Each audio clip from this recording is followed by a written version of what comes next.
Yan guys, sa Mega Loud Shoutout, nandito tayo sa Baclaran. Ngayong araw, ikutin natin ang Baclaran, tingnan natin ang sitwasyon kung ano ang nangyari sa kasagsagan ng bagyo. Baha dito guys, oh. So ito yung medyo ayusin pa kasi, sige, anuin na lang natin. Daanan na lang natin. Isang buti na naman na alcohol itong ipapaligo ko sa paa ko kasi nagkapubya na ako sa baha talaga.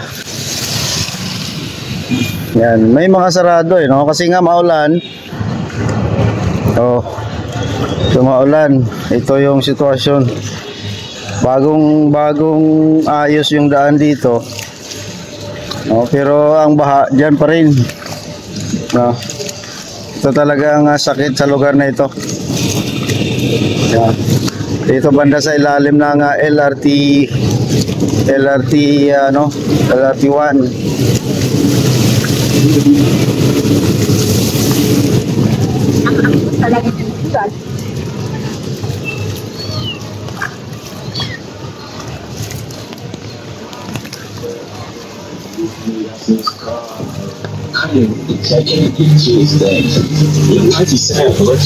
Yan.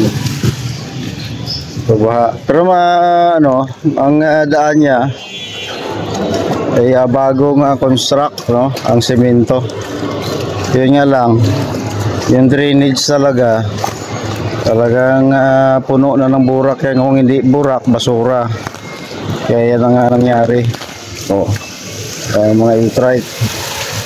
So pwede naman dumaan doon sa gilid, may sidewalk naman doon. Pero gusto ko kasi para makita nyo yung view. Pag doon tayo hindi nyo makita to.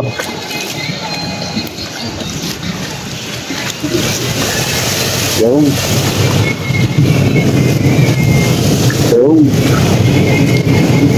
isang boteng alcohol na naman ang ating ipaligo sa ating paa dahil sa baha, no?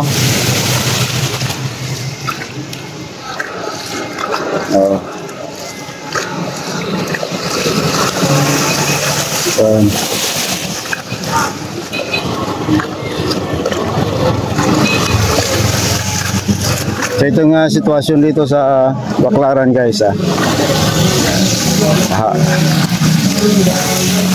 Ang bagyo ay palabas na ngayong hapon. So sana tutuluyan ng lumabas para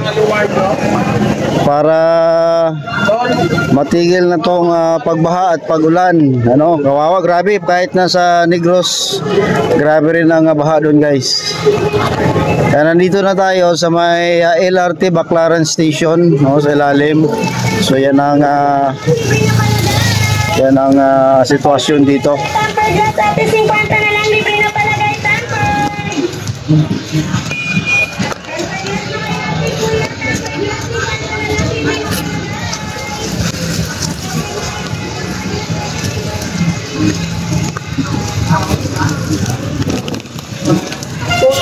So dito maluwag na rin.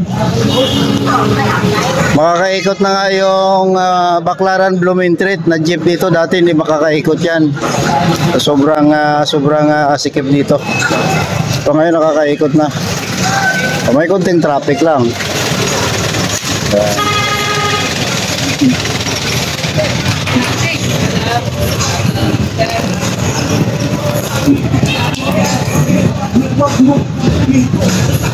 Ito muna aking payong. Papayong ako eh.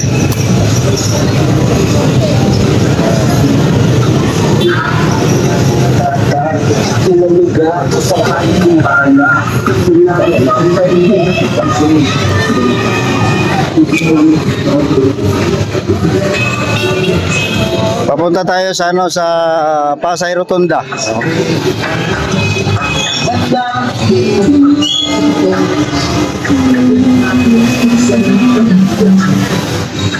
Dito maraming bilihan ng mga gadgets, sapatos, RTWs, at mga accessories ng cellphone. Yan, itong lugar na ito. medyo nakalibre sila silungan dito sa Baguio. Bagyong Claring.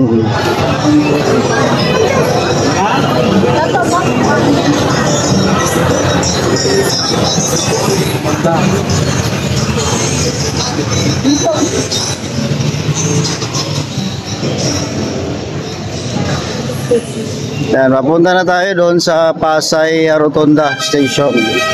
Yan.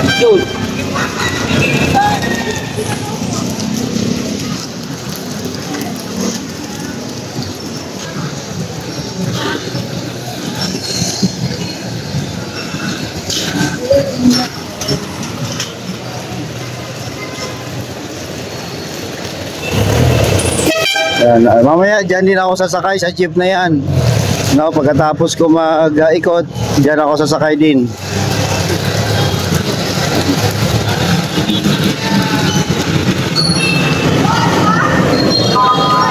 So yan guys ang update no dito sa Baclaran. Napakaluwag na kaso maulan lang talaga, bagyo. At yan, medyo may baha. Pero maayos na guys. Yan, salamat guys sa panonood.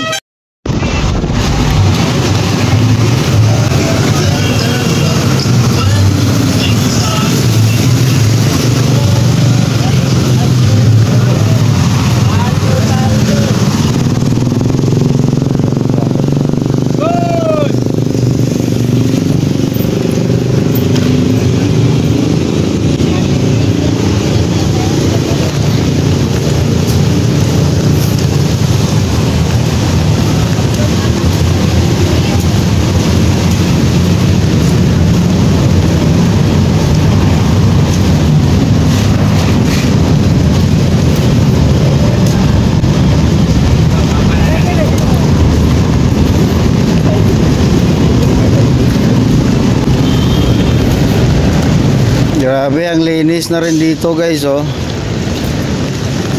So, dati salabat din yung vendors dito pero ngayon ang linis na, oh.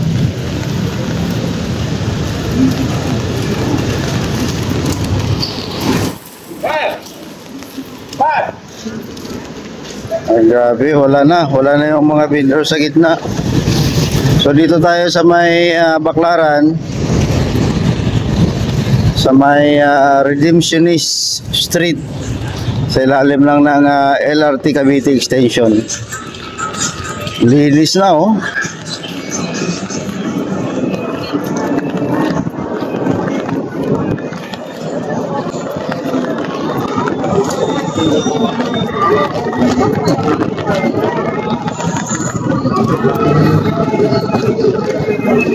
So kasagsagan ng bagyo, ano, actually palabas na yung bagyo, sana palabas na nga, no.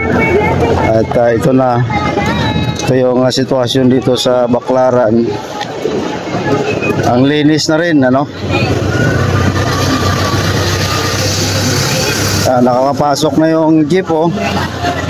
Yan, dito na dati masikip.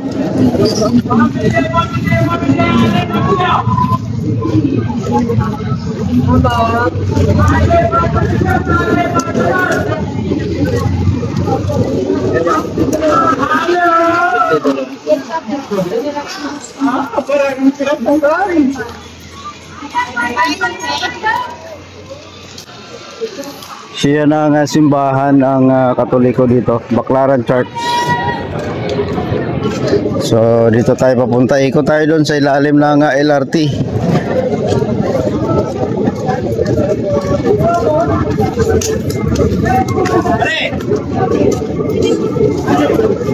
O diba? Ang lapad pala ng daan eh. Sabi mo sabi? Grabe. Gusto mo rin ang mga tututay ko. Mawala ko iya.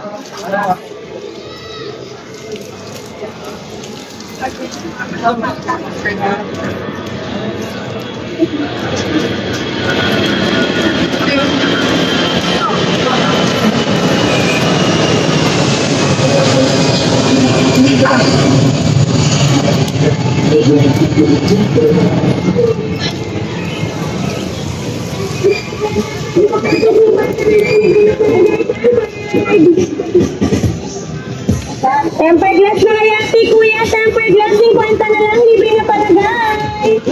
Sa tempered na rito, tempered glass, pati 50 na libre. Maayos naman pala eh, no? Depende lang talaga sa namumuno eh. Yung mga tao susunod naman yan eh. Pero kung pabayaan mo yan,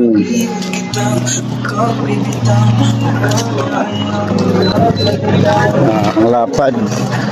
So pag ganyan palagi, so maaliwalas ang daan. Walang masyadong traffic. Oo.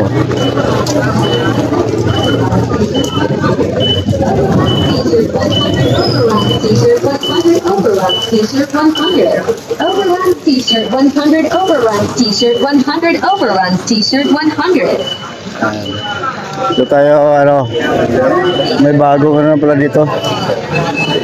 Chan Lala. May bago na pala dyan. So dito na tayo sa intersection ng LRT Cavite Extension at saka yung LRT. Overrun, T-shirt 100 overrun. Yan na yung itsura dito, medyo baha dito. Oh.